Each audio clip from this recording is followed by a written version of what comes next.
राधे राधे सभी को आपका स्वागत है आपके YouTube चैनल वैदिक कलेक्शन में। आज हम बात करने वाले हैं हमारे ठाकुर जी के वस्त्रों के बारे में। जैसे राधा कृष्णा जी हुए, लड्डू गोपाल जी हुए, इनके वस्त्रों को कैसे साफ़ किया जाए और कैसे इनका रख रखाव किया जाए, आज हम उसी बारे में बात करने वाले हैं। हमारे ठाकुर जी की जो भी ड्रेसें होती है उनमें कुछ बूटी वर्क वाली हैवी ड्रेसें होती है और कुछ सिंपल कॉटन टाइप ड्रेसें होती है। कुछ ड्रेसों पे बहुत सारा जड़ा हुआ काम किया जाता है। तो जो भी ड्रेसें काम की हुई होती है, जिन पे जड़ा हुआ काम होता है या फिर बुकरम बेस लगा होता है, नीचे से बुकरम की होती है और बूटी वर्क किया होता है, मतलब कि नग मोती लगे हुए होते हैं, उन ड्रेसों को हम कभी भी सर्फ के पानी से वॉश नहीं कर सकते, क्योंकि एक तो वो पेस्टिंग का काम होता है और वो चिपका हुआ उतर भी सकता है। और जब हम वो सर्फ से वॉश करते हैं तो नीचे बुकरम का बेस होता है उन ड्रेसों में, तो ड्रेस बिल्कुल ख़राब हो जाती है। तो इस तरह की ड्रेसों को साफ़ करने के लिए या शुद्ध करने के लिए हमें क्या करना है, जो भी हमारी हैवी ड्रेसें है जो हम ठाकुर जी को फेस्टिवल वगैरह पे पहनाते हैं, इस तरह की ड्रेसों को साफ़ करने के लिए हमें क्या करना है, हमें हल्का सा गंगा जल का छींटा दे सकते हैं, या कहीं से वो गंदी हो जाए तो हल्का सा ब्रश पे पानी लेके उसको साफ़ कर देते हैं और फिर या तो वैसे सुखा देते हैं हवा में, या फिर ड्रायर वगैरह हो उससे हम उसको सुखा देते हैं। लेकिन ध्यान रखें पानी ज़्यादा भी यूज ना करें, बहुत हल्का सा पानी ब्रश गिला करा और उससे उसको जहाँ से भी गंदगी है वहाँ से साफ़ कर लिया। जैसे कि अगर नीचे बुकरम का बेस है और आप उसे पानी में ज़्यादा डिप करोगे तो ड्रेस बिल्कुल बेकार हो जाती है। बुकरम जो होती है वो सिकुड़ जाती है, क्योंकि बुकरम का बेस जो होता है उसमें मांड होता है और पानी में जाते ही मांड घुल जाता है और बेस ख़राब हो जाता है। तो इसलिए जो भी हैवी जड़ाऊ ड्रेसें हैं उनको गंगा जल का छींटा लगाना चाहिए, या फिर हल्का सा पानी ब्रश में स्प्रे में लेके उससे साफ़ सफाई करनी चाहिए। इससे अलग किसी भी तरह ये वाली ड्रेसें वॉश करनी नहीं चाहिए। अब इन ड्रेसों को रखना कैसे चाहिए, जो भी हैवी वर्क की ड्रेसें होती है या बूटी वर्क की ड्रेसें होती है उनको या तो आप किसी किट में संभाल के रखिए, या फिर किसी भी पोली में, जो पैकिंग वाली पोली होती है उसमें रखिए। कभी भी इनको ऐसे ना रखिए, क्योंकि ना ये वॉश नहीं की जाती। तो इनको अगर आप खुले में रखोगे या फिर पैकिंग करके नहीं रखोगे तो इन पर धूल मिट्टी भी आ सकती है, और जो जड़ाऊ काम होता है वो भी धीरे धीरे हवा के संपर्क में आने के बाद कलर बदलने लगता है। इसलिए इस तरह की ड्रेसों को हमेशा पैकिंग में ही रखें आप। अब बात करते हैं जो हमारी सिंपल ड्रेसें होती है जिनको हम वॉश कर सकते हैं, जिनमें बुकरम बेस नहीं होता या बुकरम नहीं होती नीचे लगी हुई, हम उन ड्रेसों को कैसे वॉश कर सकते हैं। उसमें भी दो तरह की ड्रेस होती है, एक होती है जिनमें अस्तर भी कॉटन का लगा होता है, और एक ड्रेस होती है जिनमें आरकंडी का अस्तर लगा होता है। अगर आपको ड्रेस में आरकंडी का अस्तर लगा हुआ है तो उसको भी आप ज़्यादा सर्फ में रगड़ के वॉश नहीं कर सकते, हल्का सा पानी में डिप करना है, फिर उस पानी को तुलसी जी में देना है, क्योंकि जो चीज़ हमारे ठाकुर जी धारण करते हैं उसमें ठाकुर जी का विग्रह पहन रहा है, तो उसमें ठाकुर जी की ऊर्जा होती है ड्रेस में। अगर हम उस पानी को नाली में डाल देते हैं तो हमें उस चीज़ का दोष लगता है।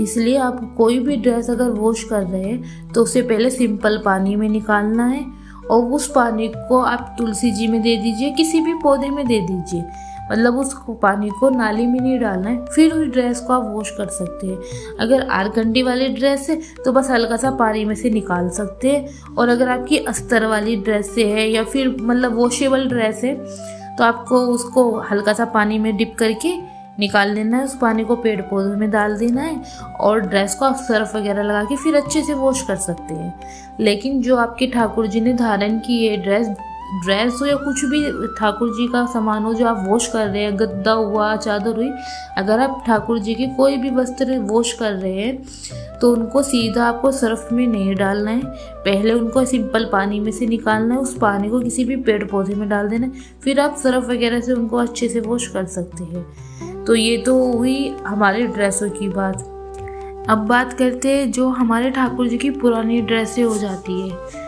जैसे कोई ड्रेस उधड़ गई या कहीं से फट गई, तो कभी भी हम अपने विग्रह को, अपने ठाकुर जी को कभी भी फटे हुए वस्त्र धारण नहीं कराते। जैसे कोई ड्रेस खराब हो गई है तो उसको कभी भी धारण नहीं करना चाहिए, नहीं तो यह इसका हमें दोष लगता है।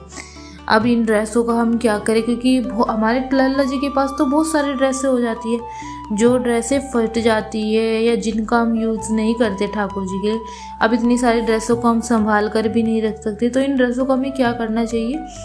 देखिए, हमारे शास्त्रों के अनुसार तो जो ठाकुर जी या भगवान जी की जो भी कपड़े हैं उनको गंगा उसमें पानी में विसर्जित ही करना चाहिए।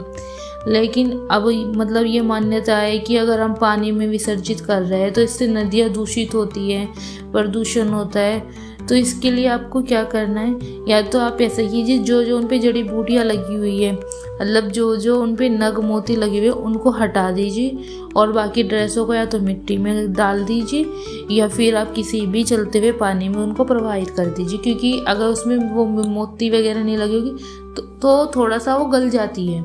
कपड़ा अपने आप ख़त्म हो जाता है पानी में। लेकिन ध्यान रखें कि साइड में ना प्रवाहित करें, नदी के बीच में जाके किसी को बोल दे, वो नदी जैसे नाव वगैरह चलती है उनको दे दे, वो नदी के बीचों बीच जाके प्रवाहित करेंगे तो वो कहीं भी किनारे पे नहीं रुकेगी और ना ही उनका अपमान होगा। एक तरीका तो ये है। दूसरा तरीका है कि आप उन ड्रेसों को ना, जो भी हम अपने ठाकुर जी की हमारी ड्रेस होती है, आप उनको अपने तकिए वगैरह में डाल सकते हैं।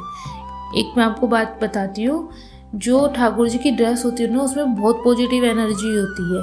अगर जैसे आपके हस्बैंड का पिलो है, आपके बच्चों का पिलो है, तो एक एक ड्रेस उस पिलो में डाल दीजिए, क्योंकि वो सर के नीचे लगा के सोते हैं, तो इससे ऊर्जा का मतलब उनको पर प्रभाव पड़ेगा। इसमें बहुत ज़्यादा पॉजिटिव एनर्जी होती है ठाकुर जी की सब ड्रेसों में। अगर आप ठाकुर जी की ड्रेसों का मतलब पिलो में नहीं डालना चाहते, मेरे हिसाब से तो एक एक ड्रेस आप पिलो में डालें, वो आपके लिए बहुत अच्छा होगा। उससे अलग आप उन ड्रेसों की गद्दी वगैरह बना सकते हैं। जैसे ठाकुर जी का सिंहासन है, ठाकुर जी की गद्दी बनानी है, उस तरह की आप गद्दी बनाकर उसमें भर सकते हैं उन ड्रेसों को और इस्तेमाल कर सकते हैं। लेकिन ध्यान रखिए, जब आप गद्दियों में वो ड्रेसें भरे तो उन पर से जड़ाऊ वर्क जो भी है, मोती नग मोती, वो हटा दे, क्योंकि गद्दी में से भी ना फिर वो चुभेगी हमारे लल्ला जी को। तो इस चीज़ का बहुत ध्यान रखिए। जब भी आप ठाकुर जी की ड्रेसें, कोई भी ड्रेस नीचे मिट्टी में डाल रहे हो या दफना रहे हो, वैसे दफनानी ही चाहिए, बहानी ही चाहिए पानी में, जो हमारे शास्त्रों के अनुसार है। तो आप इस तरीके से जैसे आपकी इच्छा है वैसे कर सकते हैं, लेकिन उनका ना कभी भी अपमान ना करें ड्रेसों का, कि कहीं भी फेंक दी, किसी को भी दे दी, वो क्या कर रहे हैं हमें नहीं पता, तो कभी भी ऐसा ना करें। या ड्रेसों को उधेड़ के उनसे कुछ बना लो, आप ऐसा भी कर सकते हैं। ठाकुर जी की ड्रेसों को उधेड़ के, जो ख़राब हो गई है, जो इस्तेमाल नहीं, उनसे आप कोई भी चीज़ डेकोरेशन की बना सकते हैं। अगर आपको हमारी बताई हुई बातें अच्छी लगी है तो प्लीज़ कमेंट में राधे राधे ज़रूर करना। हम आपके लिए ऐसे ही जानकारी वाली बातें लाते रहेंगे। राधे राधे। हमारे चैनल को सब्सक्राइब कीजिएगा, वीडियो लाइक कीजिएगा और प्लीज़ शेयर भी कीजिएगा। जय श्री कृष्णा।